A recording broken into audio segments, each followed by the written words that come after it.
We've been talking about things that can destroy our hope in Jesus. And Satan is pretty good at finding things that can distract us and absorb our energies elsewhere.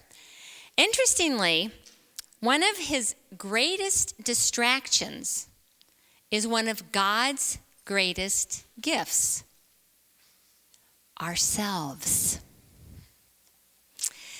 Come on, you think about it. You know it's true. Our human natures are basically self-absorbed. And the centers of our world really kind of are ourselves. Think about when your kids learned to talk. They said mama and dada, and it wasn't too very long before they were saying mine. Yeah? As we grow up, our parents try to help us with this human nature. They try to help us to balance, to be involved with our families and to take care of our families, and hopefully, expand our worldview a little bit so that we can help everybody. But human nature says, I'm looking out for me. Today's culture doesn't really help very much. How many of you have heard this saying? Yeah, okay. Now, when I was a kid, if I had gone around telling my family it's all about me, they would have made it very clear to me that it was not. But in our society today, we tend to think that's funny, or we tend to think it's cute. And you see it everywhere. You see it on on Facebook. You see it anywhere, and David saying, oh yeah, t-shirts. It's all about me, me, me. It's kind of scary. Even our technology kind of reminds us of what is important to us. It's iPhones, iPads. It's all about me. Yeah, I know times change. I know things are different now than when we were kids. But it scares me to what we're becoming. Even if we're not all involved in self-love, another part of our society is involved in self-hatred.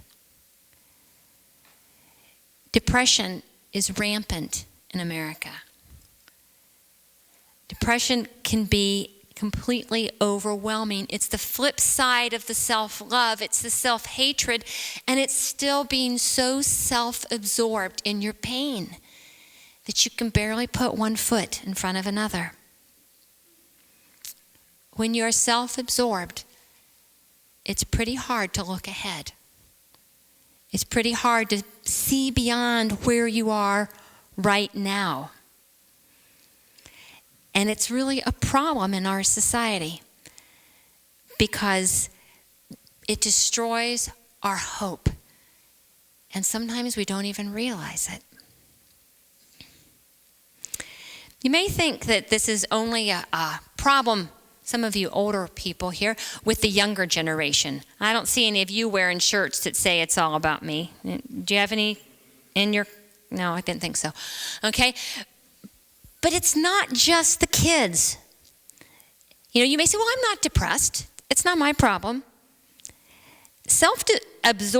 Being self-absorbed is defined as being preoccupied with one's own thoughts, emotions, life, etc. And we do it. We monopolize conversations. We talk about us, our families, our needs. We completely miss the signs where other people are in need. And we let those needs go unmet because we're thinking about ourselves. And even as you get older and you think, well, that's not my problem either, sometimes we get so absorbed in trying not to die that we forget how to live. Fortunately, Jesus knew that this would be a battle for us. He knew human nature, and it was a battle for him. Think back on the temptations, okay? You have Jesus meeting Satan in the wilderness. What does he tempt him with? You are pretty hungry, and you can make these stones into bread if you want to. Good idea, yeah. Oh, you are so important that if you jump off this tower, the angels will catch you. It's about you, Jesus. Just take care of yourself. Oh, Jesus, let me give you all of this and all the glory if you'll just bow to me. What did Satan use? Oh, Jesus, take care of you. You need to be looking out for you. Jesus knows our temptations because Satan used the same stuff on him. But what's neat is he left us an example of how we can handle it. Because he knew that we would suffer with it and get sucked into it, he left us an example so that we wouldn't spend our time doing nothing but navel-gazing. Jesus said, "Whosoever would be great among you must be your servant, and whoever would be first among you must be slave of all." I don't know about you, but that steps on my toes. You know, a servant and a slave have one thing in common. It is not about them. Never. And Jesus knew that he could show them better than tell them. And that is exactly what he did. Let's take a quick look at his example and pull out some hope points for us. Philippians says, "Though he was in the form of God, he did not count equality with God a thing to be grasped, but emptied himself by taking the form of a servant, being born in the likeness of men, and being found in human form. He humbled himself by becoming obedient to the point of death, even death on a cross." Empty. How do you empty yourself? Have you ever told a little child, "Oh, you're just full of yourself today"? That we're pretty good at being full of ourselves. How about being emptied of ourselves? You know, I think the only way that can happen is as we spend time with God, coming close to him, letting him influence us. The more time we spend with him, the more time we become like him. And we empty ourselves so that the Holy Spirit can fill us. But the Holy Spirit can't fill us unless we're empty. Interesting thought. Serve. Talk is cheap. When was the last time you went out of your way for somebody without expecting a kickback? Now, hopefully it wasn't that long ago. But you know, we're supposed to live that way all the time. That's what life of service is, all the time. It's kind of an intimidating idea.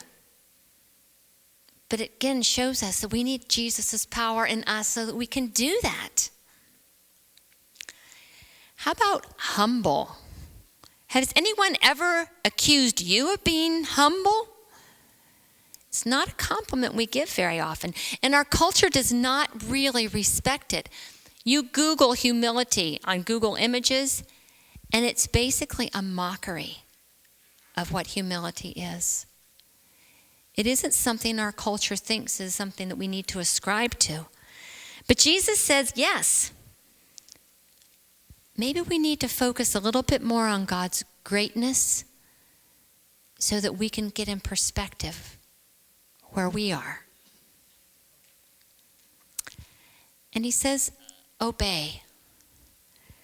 God has been very specific.